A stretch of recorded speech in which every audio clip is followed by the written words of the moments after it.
اس کے علاوہ اگر ہم بات کریں گے تو ایک جو بڑی چیز ہوئی ہے وہ بلکہ ایک شعر ایسا ہے کہ میرا قاتل ہی میرا منصف ہے، کیا میرے حق میں فیصلہ دے گا، یا یہ ہو سکتا ہے یا یہ بھی ہو سکتا ہے کہ جس کی لاٹھی اس کی بھینس۔ اس پہ اگر ہم بات کریں گے تو ابھی اسی ہفتے ایک فیصلہ آیا مالیگاؤں بم بلاسٹ کا، اس میں سبھی 7 لوگوں کو باعزت بری کر دیا گیا ہے۔ مالیگاؤں ٹرین بلاسٹ میں اگرچہ کہ جو تفتیش ہوئی تھی، جو ریمانڈ کیس ڈائری تھی، اس کی اگر غور سے اس کو پڑھیں گے تو یہ بات کہی گئی تھی کہ کرنل پروہت کی موٹر سائیکل تھی، پرگیا سنگھ ٹھاکر نے اس کی چیسی نمبر کو اور سب بدل کے اس ویسپا میں بم لگا کے بلاسٹ کرایا تھا مالیگاؤں میں، مگر اس کے باوجود بھی شاید عدالت کیسا نتیجے پہ پہنچی اور ان 7 لوگوں کو بری کر دیا۔ جیل میں تھی تک پرگیا سنگھ ٹھاکر ہو یا کرنل پروہت ہو، خاص طور پہ پرگیا سنگھ ٹھاکر کبھی کینسر کا بہانہ تھا، کبھی کسی اور مرض کا بہانہ تھا، تو بہرحال ان سب چیزوں کے بعد بالآخر ان لوگوں کو راحت ملی، لیکن مالیگاؤں کے جو لوگ تھے ان کے ساتھ شاید ہو سکتا کہ وہ ابھی بھی وہ لوگ انصاف کے منتظر ہیں۔ مالیگاؤں بلاسٹ کے بعد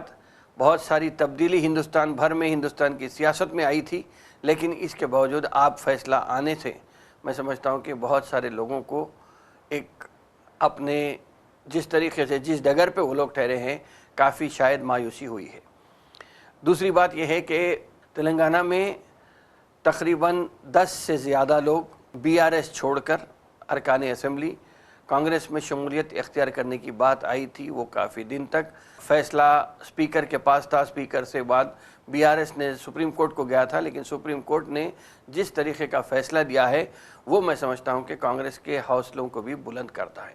اس لیے کہ کانگریس پارٹی جب 2014 کی بات جب ہے تو جب کانگریس کے جو MLAs تھے ان کے اوپر بھی جو پوچنگ ہوئی تھی یا ان کے لوگوں کو جو کھینچ لینے کی بات آئی تھی اپنی طرف، BRS نے وہ کام کیا تھا 2014 میں اور 2018 میں،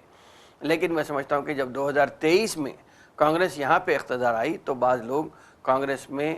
شامل تو نہیں ہوئے لیکن آ کے چیف منسٹر سے ملے ضرور تھے، تو شاید اس کے اوپر یا ان کی وفاداری کو تبدیل ہوتا دیکھ کر BRS نے کافی نکتہ چینی کی، BRS نے عدالت کا دروازہ کھٹکھٹایا،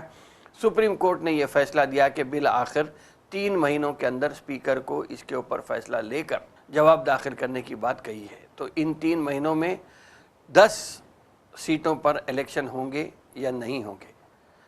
میرا ماننا یہ ہے کہ شاید نہیں ہوں گے، 1-2 سیٹ جو خطرے میں ہے وہاں پر ہو سکتا ہے کہ الیکشن ہو جائیں گے، جو کہ میں سمجھتا ہوں کہ اکتوبر میں جوبلی ہلز کے ساتھ ساتھ 1 سیٹ یا 2 سیٹ کا اضافہ ہو کر یہ 3 سیٹوں پہ یہاں پہ الیکشن ہو سکتے ہیں۔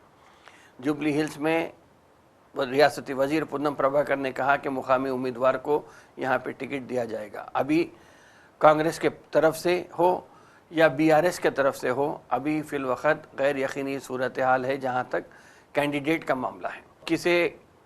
امیدوار بنایا جاتا ہے، کس پارٹی سے کون امیدوار بنتا ہے، یہ میں سمجھتا ہوں کہ شاید ابھی جلدی ہے، تو کچھ وقت گزرنے کے بعد شاید وہاں پہ فیصلہ ہوگا، تب تک کے لیے میں سمجھتا ہوں کہ بہت سارے چیمیں گوئیاں چلیں گی، بہت سارے نئے چہرے بھی سامنے آئیں گے، کس کو ملے گا، کون واقع میں الیکشن میں حصہ لے گا، یہ میں سمجھتا ہوں کہ وقت پہ ہی معلوم ہوگا۔ بہرحال ایسی تبدیلیاں سیاست میں آتی جاتی ہیں، لیکن 56 انچ کا سینے کو بھولنا نہیں چاہیے، اس لیے کہ 56 انچ کے سینے کی بات ضرور ہوتی تھی، چائنا کو 56 انچ کا سینہ نہیں دکھا، اب شاید امریکہ کے معاملے میں بھی ایسا لگ رہا تھا کہ آپ غیر ضروری جا کے گلے پڑ کے کسی سے گلے لگتے چلے جا رہے ہیں، دوست ہے میرا، یا دوستی کا بہانہ بتا رہے تھے یا دوستی کا ہلا لے رہے تھے، لیکن بالآخر وہاں پر بھی مایوسی ہوئی ہے۔ سیاسی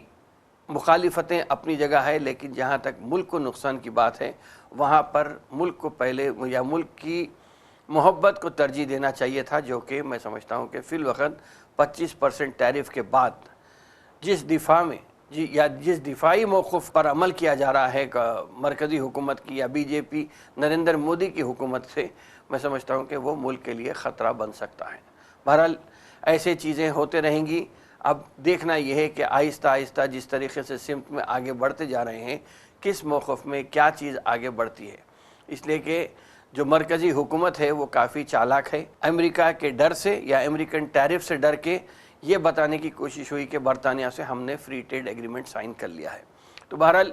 کہیں نہ کہیں اٹینشن ڈائیورژن کا ایک کام ہو رہا ہے. اس پر نظر رکھتے ہوئے میں سمجھتا ہوں کہ ہم اگر نظر رکھیں گے تو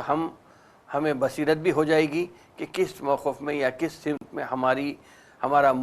ہمارے ملک کی معیشت کس سمت میں جانے والی ہے. بہرحال انہی چند باتوں کے ساتھ میں اپنے پروگرام کو اس ہفتے یہیں پہ ختم کرتا ہوں. انشاءاللہ تعالی آئندہ ہفتے پھر ملاقات ہوگی، پھر بات ہوگی. شکریہ. خدا حافظ.